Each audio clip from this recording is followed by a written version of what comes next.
Hello everyone, and welcome to my BNB CBS Gossip 24 channel. The disclosure that Taylor Hayes intimately married in Europe and that her hubby has now surfaced in Italy redefines everything the characters and observers allowed they knew about love, fidelity, and untreated business, because this isn't just a shocking twist designed for evanescent Russell value but a deeply destabilizing narrative turn that strikes at the core of Ridge Forrester's identity, his long, tortured history with Taylor, and the fragile emotional equilibrium he has always tried and failed to maintain between fortune and desire, as the secret marriage reframes Taylor not as the eternally staying woman caught in Ridge's route, but as someone who made a decisive, life-altering choice entirely outside of him, shattering the long-standing supposition that no matter where life took her, her heart and future would always leave a door open for Ridge. The secretiveness itself is the first and utmost brutal blow, because it implies intention, deliberation, and emotional independence. Ridge no way completely allowed Taylor to retain in his mind, having unconsciously cast her for decades in the part of the safe harbor, the moral corrective to Brooke, the woman who would always be there when the chaos of his own choices came unsupportable, and learning that Taylor not only wedded but did so still, far down from Los Angeles, without passing in him or seeking his blessing, forces Ridge to defy a painful verity: he was no longer the center of her emotional macrocosm. The European setting intensifies the symbolism, as Europe has long represented escape, reinvention, and romantic futurity in the language of cleaner pieces lyre, suggesting that this marriage wasn't impulsive but embedded in a desire for commodity enduring and private, commodity untouched by the endless Forrester, Logan, Hayes triangle that has defined so much of Taylor's adult life. And when her hubby appears in Italy, physically stepping into the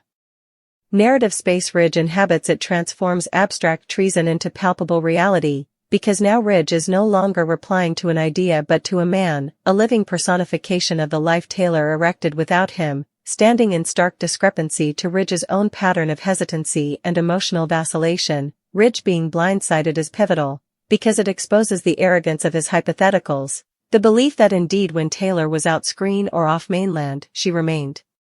emotionally on hold, and his stupefied response isn't simply covetousness but empirical shock, as he's forced to reckon with the possibility that the great love story he believed he could always return to has continued and concluded. Without him, the moment the hubby appears is concentrated with dramatic irony, because observers are invited to rethink once scenes through a new lens, questioning how long Taylor carried this secret, how numerous exchanges with Ridge were colored by the knowledge she was formerly someone additional's woman, and whether her calm, her boundaries, or her emotional distance weren't signs of moping heartache but of check. And this disclosure also destabilizes Ridge's moral high ground, because any instinct he has to feel betrayed must collide with the reality of his own long history of divided commitment, impulsive marriages, and emotional infidelity, making his outrage ring concave indeed as his pain feels genuine. Taylor's hubby, by simply being, becomes a narrative disruptor, a character whose significance lies less in his individual conduct and further in what he represents: futurity, choice, and an interpretation of Taylor unmoored from Ridge's gravitational pull, and his presence in Italy rather than Los Angeles underscores that this isn't a temporary handicap but a completely formed life with its own terrain, culture, and emotional sense, one that Ridge cannot simply outthink or reclaim through grand affirmations or nostalgic prayers. The expression "Ridge didn't know" resonates as both plot point and thematic charge, pressing how little he truly understood Taylor despite decades of participated history, and this ignorance reframes their history, suggesting that closeness without true emotional transformation is eventually shallow, no matter how numerous times it spans. From Taylor's perspective, the secret marriage can be read as an act of tone preservation rather than deception. A way to cover commodity sacred from the sharp influence of a world that has constantly reduced her to a choice rather than a namer, and the fact that the verity emerges not through her concession but through circumstance, her hubby's appearance, adds to the dramatic atrocity of the reveal, as Ridge is denied indeed the vision of control over how and when he learns the verity. The fallout ripples outward, hanging to alter not only Ridge and Taylor's dynamic but the broader emotional ecosystem of the show, because Brooke's shadow inescapably looms large, raising questions about whether Ridge's shock is embedded in love or in the terror of losing an option, and whether Taylor's marriage forces him to defy his own emotional recession and the consequences of a continuance spent believing he could always rewrite the ending. This plot also elevates Taylor from imperishable party in a triangle to independent promoter of her own vow, motioning an implicit tonal shift in how her character is written and perceived, as she's no longer defined by staying, forgiving, or contending, but by having chosen a life that didn't bear Ridge's confirmation, and that choice, formerly exposed, becomes a glass held up to Ridge's own failures, asking whether he's able of growth or doomed to repeat the same cycles of remorse and response. The Italian setting, rich with connotations of art, history, and enduring beauty, contrasts sprucely with the emotional messiness of Ridge's consummation, emphasizing the idea that while some effects age into wisdom and permanence, others remain trapped in patterns of childhood and impulsivity, and as Ridge stands stupefied by the physical incarnation of Taylor's new reality, the followership is invited to feel both satisfaction and anguish, satisfaction in seeing Taylor eventually step outdoors a narrative that constrained her, and anguish in witnessing the cost of Ridge's belated tone mindfulness. Eventually, Taylor's secret European hubby changes everything because he collapses the fantasy that time stands still for those left waiting, exposing the emotional falseness at the heart of Ridge's worldview, and in doing so, the plot transforms what could have been a sensational reveal into a contemplation on choice, consequence, and the quiet, ruinous power of moving on, proving formally again that in the heightened macrocosm of the bold and the beautiful, the most explosive twists are and always about who loves whom, but about who eventually chooses themselves. As the shockwaves of Taylor's secret marriage continue to resonate through Italy and back toward Los Angeles, the emotional foreshocks consolidate rather than settle, because what originally appears to be a singular disclosure fleetly evolves into a multi-layered reckoning that forces every character, especially Ridge, to define not only what has changed, but what can no way be restored. And this durability of the story leans lower on spectacle and further on cerebral fallout, as Ridge's stupefied silence gives way to an unraveling that's far more profound than wrathfulness or covetousness, exposing a man suddenly apprehensive that the narrative he has been telling himself for decades has been still rewritten without his concurrence. Ridge's first instinct is denial, not because he doubts the legitimacy of the marriage but because he cannot attune the image of Taylor as someone differently woman, with the interpretation of her that has lived in his mind for times, faithful, patient, emotionally available, and this cognitive conflict manifests in cropped exchanges, detracted gapes, and a nearly frantic need to reassert applicability, as though propinquity alone might undo the verity standing in front of him. Yet the presence of Taylor's hubby in Italy is calm, assured, and unthreatening, which paradoxically makes him more intimidating, because he doesn't posture or provoke, he simply exists as substantiation that Taylor's happiness no longer hinges on Ridge's choices. This countenance forces Ridge into a new kind of comparison, one that isn't about love but about emotional maturity, and for maybe the first time, Ridge senses that he's the lower evolved man in the room, a consummation that cuts deeper than contest ever could, because it suggests that Taylor didn't simply choose else, she chose more. As exchanges unfold, it becomes clear that Taylor's decision to keep her marriage secret wasn't embedded in shame or fear, but in clarity, as she articulates that she demanded commodity untouched by old prospects, commodity that belonged to her alone, and this explanation lands with ruinous perfection, because it reframes secretiveness as sanctuary rather than deception, leaving Ridge with no moral base from which to charge or condemn. The further Taylor speaks, the further apparent it becomes that she isn't protective or equivocal, but resolved, and this emotional immutability is maybe the most jarring metamorphosis of all. Because Ridge has always known Taylor in countries of remission, craving, or adaptability, but infrequently in a state of quiet certainty that doesn't circumvent him. The Italian setting continues to serve as an emblematic gauntlet, a place where trueness crop not through battle but through discrepancy, as Ridge's restlessness clashes with Taylor's predicated presence, pressing how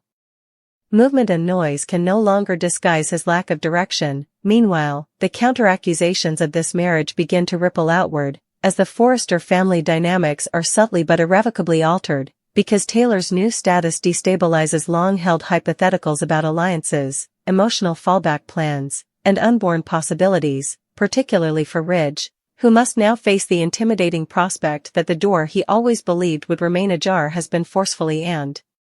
peacefully closed. This forces him to reassess not just his relationship with Taylor, but his broader pattern of love, one defined by oscillation rather than commitment, by response rather than intention, and the consummation that Taylor made a decisive choice while he remained suspended in nebulosity becomes a quiet charge of his emotional indolence. Brooke's absence in Italy paradoxically amplifies her presence in Ridge's psyche, as he begins to question whether his sense of loss is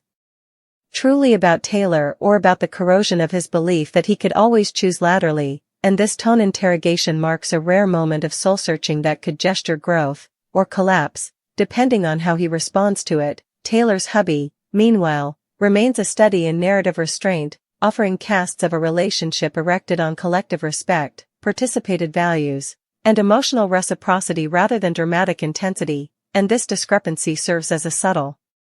notice of the cleaner pieces' traditional glorification of unpredictable passion, suggesting that real metamorphosis occasionally arrives still, without fanfare, and is thus easy to underrate until it's too late to undo. Taylor herself becomes the emotional axis of the plot, not because she demands attention but because her centeredness draws it naturally, and as she articulates her trip, her prostration with cycles, her desire for peace, her need to choose a life rather than stay. For one, the followership is invited to witness a character reclaiming authorship over her narrative, transubstantiating times of emotional labor into wisdom rather than bitterness. Ridge's eventual attempt to articulate his passions is tellingly fractured, revealing a man floundering to name feelings he has long avoided examining, and when he eventually admits that he assumed Taylor would always be there, the admission lands as both concession and commination, because it encapsulates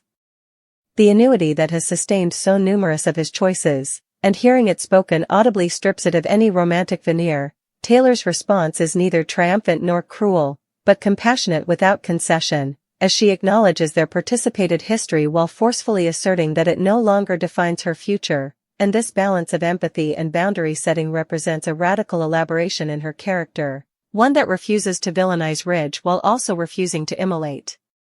herself to his awakening. The durability of this plot therefore shifts its dramatic center from disclosure to reckoning, from shock to consequence, as Ridge must now navigate a world in which his emotional safety nets have faded, leaving him alone with the issues of his vacillation. The broader thematic resonance becomes decreasingly clear. This isn't a story about treason, but about time, about what happens when people grow at different rates, and about the quiet ineluctability of change when growth is embraced rather than remitted. Italy, with its layered history and enduring structures, becomes a visual conceit for this verity, reminding observers that while passion may enkindle snappily, it's intention and care that allow commodity to endure, and in this environment, Taylor's marriage reads less like a twist and more like an earned conclusion to a long bout of tone discovery. As the plot moves forward, the question is no longer whether Ridge can reclaim Taylor, but whether he can learn from losing her, whether he can eventually defy the patterns that have left him constantly replying to other people's opinions rather than making his own, and whether this moment of blindsiding will beget genuine change or simply add another chapter to his history of remorse. For Taylor, the future appears open in a way it no way has ahead, not because it's free of conflict, but because it's anchored in choice, and that distinction is everything, motioning a narrative elaboration that honors both the character's history and her right to transcend it. In continuing this story, the bold and the beautiful does commodity rare and reverberative. It allows a disclosure to develop into meaning, proving that the most compelling drama doesn't end with shock, but begins with the delicate, transformative work of accepting that love, formerly laid over, doesn't stay ever. In the days that follow the battle in Italy, the emotional terrain grows indeed more complex, because once the original shock has settled, what remains isn't clarity but a vacuum, a space where old prospects used to live, and Ridge finds himself adrift in that emptiness, floundering to orient himself now that the familiar compass of Taylor will always be there has been irreversibly shattered, and this disorientation manifests not in explosive drama but in a slow, unsettling unraveling, as Ridge begins to renewal moments from the history with a new and painful mindfulness, realizing that what he formerly interpreted as tolerance or unconditional love may, in fact, have been Taylor still letting go. Every memory becomes questionable, every discussion retroactively charged with meaning, as he wonders how long she had formerly moved on while he remained emotionally stationary. And this retrospective awakening is maybe the cruelest consequence of the reveal, because it denies him the comfort of believing he simply missed his chance by a moment, rather forcing him to accept that he missed it by times. Taylor, meanwhile, jests her own reckoning, though it's markedly different in tone, as the exposure of her secret marriage brings with it a sense of vulnerability she hadn't anticipated, because while she's secure in her choice, she's now forced to integrate that private happiness into a public world that has long treated her emotional life as collaborative property, and this pressure, between the serenity she has erected and the chaos that follows her, tests her resoluteness, compelling her to articulate her boundaries more easily than ever ahead, not just to Ridge but to herself. Her hubby's presence becomes decreasingly significant, not as a rival or antagonist, but as a stabilizing force who still reinforces the legality of her new life simply by standing beside her without demanding to assert power or dominance, and this understated cooperation continues to unhinge Ridge, because it exposes how habituated he has been to love defined by drama, urgency, and competition, rather than thickness and trust. As exchanges consolidate, it becomes apparent that Taylor's marriage isn't an escape from her history but an elaboration beyond it, a relationship erected not in response to heartache but in alignment with her values. And this distinction matters profoundly, because it reframes her story not as one of relief but of progression, leaving Ridge with no narrative in which he can cast himself as the woeful idol who arrived too late. Rather, he's brazened with a further uncomfortable verity. Taylor didn't leave him behind in a moment of extremity, she outgrew him during a period of emotional counterpoise he mistook for stability. The reverberations of this consummation begin to impact Ridge's relations beyond Taylor, subtly altering how he engages with others, as he becomes decreasingly apprehensive of his pattern of emotional procrastination, the habit of delaying delicate opinions under the vision that time itself will save his options. And this mindfulness is both illuminating and paralyzing, because fading a pattern doesn't automatically grant the capability to break it. Brooke's eventual re-entry into the emotional equation only complicates matters further, as Ridge is forced to defy whether his enduring connection to her is embedded in genuine comedy or simply familiarity corroborated by decades of reiteration, and the absence of Taylor as a feasible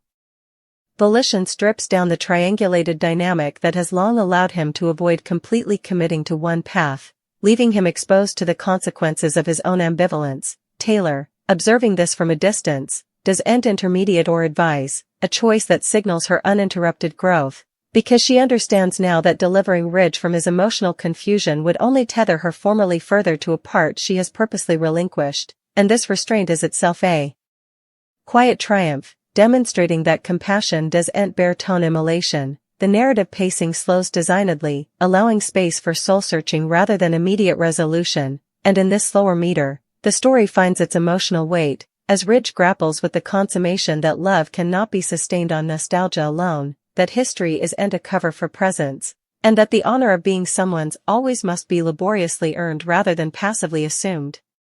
Italy remains a poignant background throughout this phase, its dateless armature and layered history serving as a constant visual memorial that abidance isn't accidental but cultivated, that what lasts does so because it's tended to with care and intention, and this thematic turnabout subtly reinforces the discrepancy between Ridge's reactive approach to love and the deliberate choices that have shaped Taylor's new life, as Ridge begins to articulate these perceptively, tentatively, imperfectly. There is a sense that the plot is less interested in redemption through reunion and further invested in metamorphosis through loss, exploring the idea that some assignments are only learned when the possibility of reversal has been removed. Taylor's hubby, seeing the emotional graveness of the moment, continues to enthrall his part with restraint, neither exhibiting his place nor dwindling Ridge's pain, and this grace further underscores the emotional maturity of the relationship Taylor has chosen, pressing that security doesn't bear comparison or subjection. The absence of overt conflict between the two men is itself a narrative statement, suggesting that the true battle is internal, waged within Ridge as he confronts the long-term consequences of choices remitted and feelings compartmented. As the plot edges forward, Taylor begins to articulate her expedients for the future with a clarity that feels both earned and aspirational, speaking not in